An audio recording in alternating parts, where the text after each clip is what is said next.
Women fundamentally take the temperature on the marriage based on how much they feel cherished. Cherished means, she is my best friend. I don't know what I would do without her. I'm so lucky to have her. When women don't feel cherished, they begin to wonder who you are cherishing. They also feel a violation of trust, because you promised to cherish in your vows.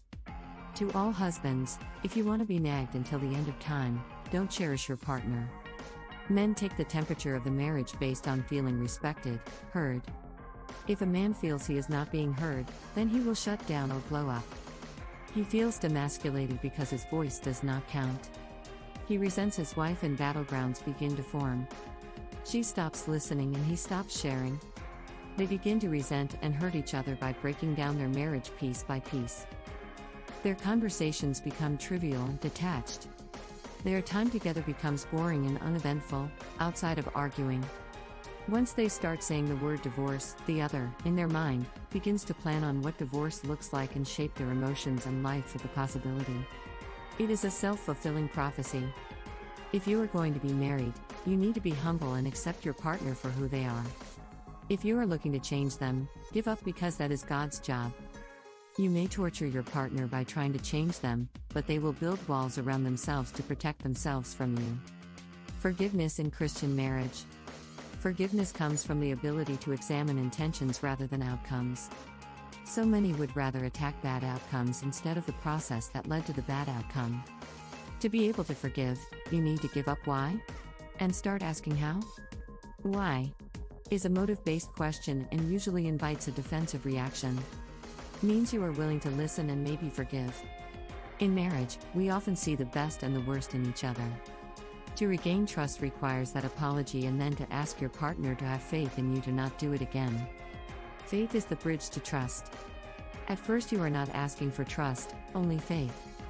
Once you consistently show that you have learned and changed consistently over time, your partner may choose to trust.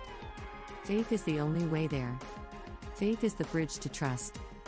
Christianity is for all people, but most of the fundamental values the Bible teaches is how to be married, raise children, gather as friends, and help others, instilling values and becoming a person of love and integrity.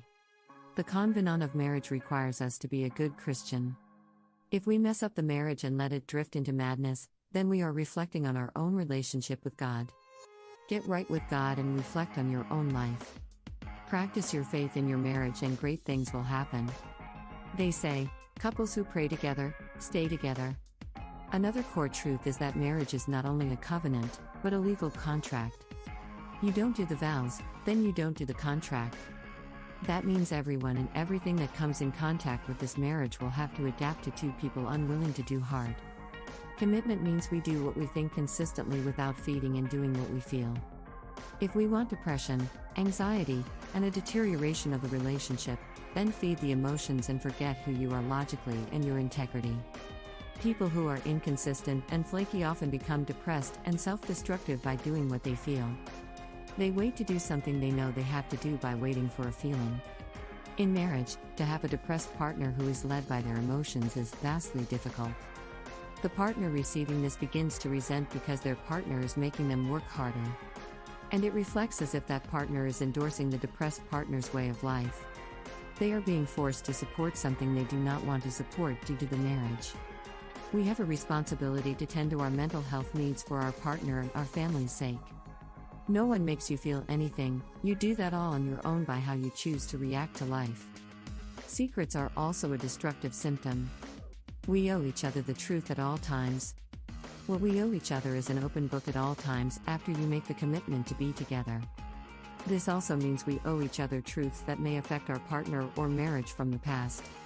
We do this out of love and for us to share our problems and work on them together. Finances in Christian marriage. Finances are another area that cause so much tension. People who live paycheck to paycheck often struggle in a marriage. When you have a spender in the relationship who has no boundaries while the couple is on a fixed budget, they are borrowing from the relationship and taking away from security. Spenders who guilt the other out or keep their spending a secret are destroying the trust and foundation for growth. We must agree on finances and keep the books open at all times in order to maintain a healthy relationship. Passive-aggressive behavior in marriage. Another area of difficulty in marriage is passive-aggressive behavior. Why get married if you hate conflict? To be in a relationship, you must get really good at safe and respectful disagreements. People who are passive-aggressive have low emotional intelligence. They stuff their feelings until the teapot blows. Then some small incident turns into an emotional outburst that validates the person they are angry at by looking like a lunatic. Marriage requires us to be patient and validating listeners, even if we think our spouse has lost their mind. Love languages. To stay strong in marriage, you need to get really good at fulfilling your partner's love language, even if it is the weakest part of you. If you are with someone who needs validation, give it. That is money in the bank. If they need time together, receiving gifts, good communication, or kindness, give it. Make it your full-time job. That brings peace to your life. A happy partner makes a happy life. These are unspoken truths that you need to know about each other and accept. Acceptance is peace.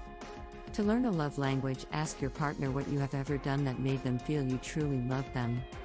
Support systems are also important for the relationship and individually. Find people who are different, but who love God like you do. Having that one thing in common is universal for all. It gives you a place to work from. You can find this support in gatherings of different types, including marriage, men's, and women's groups. When we do not have strength, we can borrow from others. Many people end up doing what their parents did because that is all they learned. Some of what they did was likely unhealthy. Most of what they did likely does not match the day and age we are in. If their marriage had to do with working the vows, then they are good models, even if selective. Christian marriage counseling. People who struggle in marriage need to seek professional counseling. Make sure the therapist matches you in a way that you are both responsive. If they are not a match, move on and find someone who offers you something. Thanks for watching this video. Don't forget to like, subscribe and share this video.